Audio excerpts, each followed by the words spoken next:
Hello friends, electrician के online channel में आपका स्वागत है।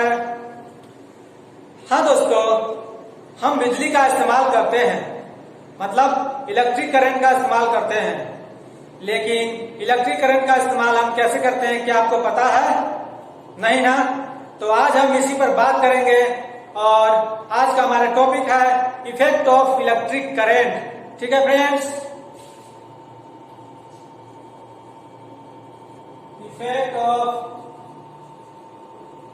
इलेक्ट्रिक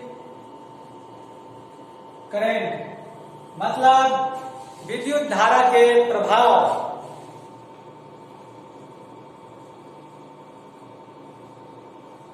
विद्युत धारा के प्रभाव। हाँ दोस्तों, तो हमारे घरों में विद्युत धारा के क्या क्या प्रभाव आते हैं देखने के लिए, इसे आइए हम समझते हैं।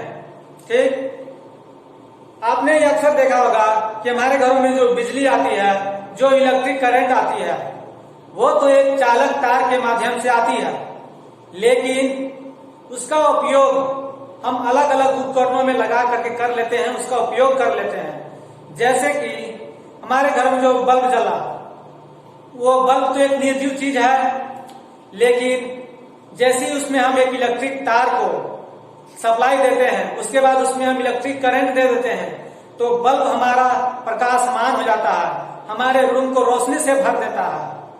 ठीक है, दूसरा एग्जाम्पल लेते हैं हम पंखा।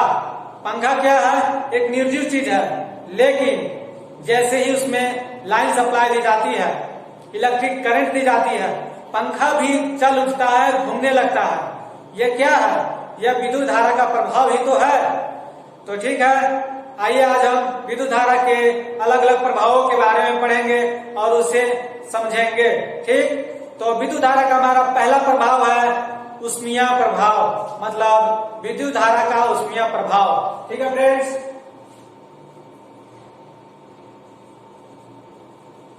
विद्युत धारा का ऊष्मीय प्रभाव। ऊष्मीय प्रभाव। हाँ दोस्तों, तो प्रत्येक चालक, चाहे वह एल्युमिनियम का हो, कंडक्टर का हो, लोहा का हो, सभी में से जब धारा प्रवाहित कराई जाती है, तो प्रत्येक चालक में से धारा प्रवाहित कराने पर उसमें एक विरोध उत्पन्न होता है। वह विरोध रेजिस्टेंस के कारण होता है, जैसा कि आप सभी जानते हैं। तो रेजिस्टेंस के कारण जब उसमें धारा का विरोध किया जाता है, तब वो चालक गर्म हो जाता है। तो चालक का गर्म होना विद्युत धारा का ये ऊष्मीय प्रभाव के नाम से जाना जाता है। घरों में इलेक्ट्रिक बल्ब में करते हैं, इसके बाद इलेक्ट्रिक प्रेस आयरन में करते हैं, इलेक्ट्रिक हीटर में करते हैं, इमर्सन हीटर में करते हैं।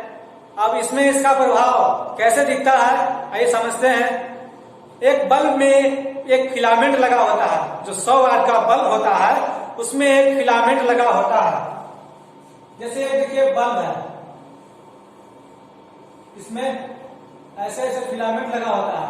ये फिलामेंट जो होता है वो टंगस्टन का होता है। इस टंगस्टन में एक खास गुण होता है, जो इसमें बहुत ज्यादा प्रतिरोध के कारण तार गर्म हो जाता है, और इस तार गर्म होने से इसमें प्रकाशमान उत्पन्न हो जाता है। ठीक है फ्रेंड्स, तो इलेक्ट्रिक ऊष्मीय प्रभाव का हम किसने किसने उपयोग किए?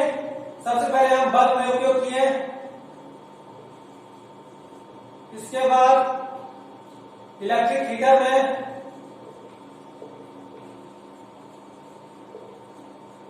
इसके बाद इलेक्ट्रिक प्रेस आयरन में,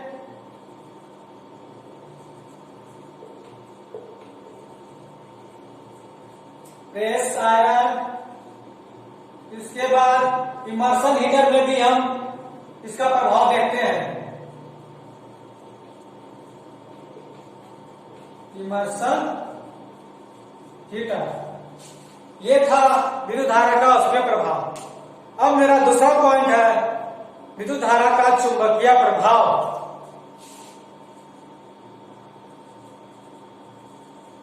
विद्युत धारा का चुंबकीय प्रभाव।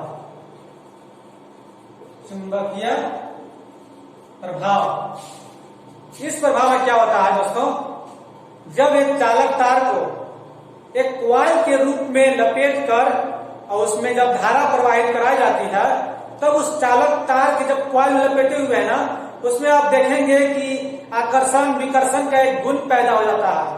यह आकर्षण विकर्षण का गुण क्या है, चुंबकीय क्षेत्र है। तो इसी प्रभाव को हम चुंबकीय क्षेत्र प्रभाव कहते हैं। इस प्रभाव का उपयोग हम अपने घरों में जो पंखे लगे होते हैं, जिसकी चर्चा मैंने शुरुआत में की थी कि मेरा पंखा घूमने लगा, तो उसमें होता क्या है, चुंबकीय क्षेत्र उत्पन्न होता है, उसमें एक टॉर्क उत्पन्न होता है जो पंखे को घुमा देता है। ठीक है, इसके बाद हम विद्युत घंटी यानी कि इलेक्ट्रिक बेल होता है, उसमें इसका उपयोग करते हैं। उसके बाद मोटर में करते हैं, जनरेटर में करते हैं, किसका, विद्युत धारा का चुंबकीय प्रभाव का उपयोग। ठीक है, इसके बाद आता है थर्ड नंबर में chemical effect of electric current, मतलब विद्युत धारा का रासायनिक प्रभाव। इसमें क्या होता है, जब एक अम्लीय घोल में जब विद्युत धारा प्रवाहित कराई जाती है, तब उसके घोल में जो अवयव होते हैं ना, जो अलग अलग प्रकार के होते हैं, वो अपने अपने अवयव में बंट जाते हैं। और अपने अपने अवयव में बंट जाना ही इसमें विद्युत धारा का केमिकल इफेक्ट कहलाता है। इस प्रभाव का उपयोग हम बैटरी चार्जिंग में करते हैं और विद्युत लेपन में, जैसे इलेक्ट्रोलाइसिस का काम होता है विद्युत लेपन का, उसमें हम इसका उपयोग करते हैं। ठीक है फ्रेंड्स, इसके बाद आता है रासायनिक ना,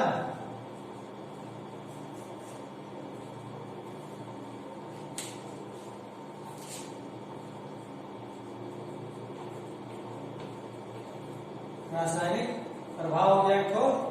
इस पर मेरा चौथा पॉइंट आएगा शारीरिक physical effect. Physical effect, physical effect में क्या होता है, जब विद्युत धारा हमारे शरीर में प्रवाहित कराई जाती है, तो हमारे शरीर की नसें, फेफड़े, आंतें सिकुड़ने लगती है।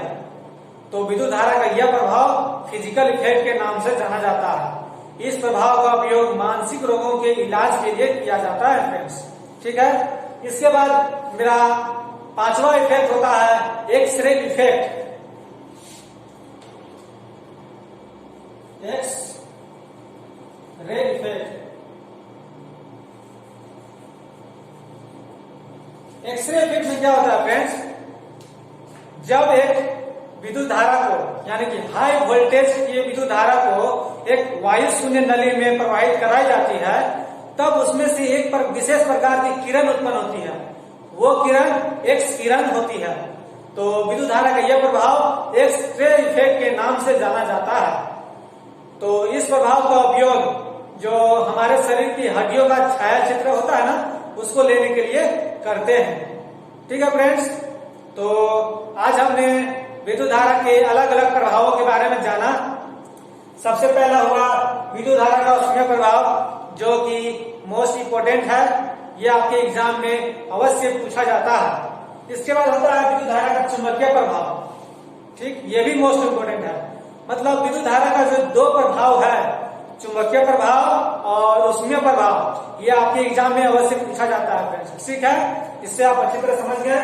इसके बाद आता है विद्युत धारा का रासायनिक प्रभाव, ये पहले आपने जाना। इसके बाद होता है फिजिकल इफेक्ट, जो हमारे शरीर में प्रभावित कराई जाती है विद्युत धारा को, और इसके होता है एक्सरे इफेक्ट, जो कि उसमें प्रभाव और चुंबकीय प्रभाव से थोड़ा मोस्ट इम्पोर्टेंट ये भी होता है। ठीक है फ्रेंड्स, तो आज आपने विद्युत धारा के 5 प्रभावों के बारे में पढ़ा, उसे समझा भी। अब मैं अपना क्लास यहाँ पर समाप्त करता हूँ। हम अगले वीडियो में फिर मिलेंगे नए टॉपिक के साथ। तब तक के लिए टेक केयर, बाय बाय।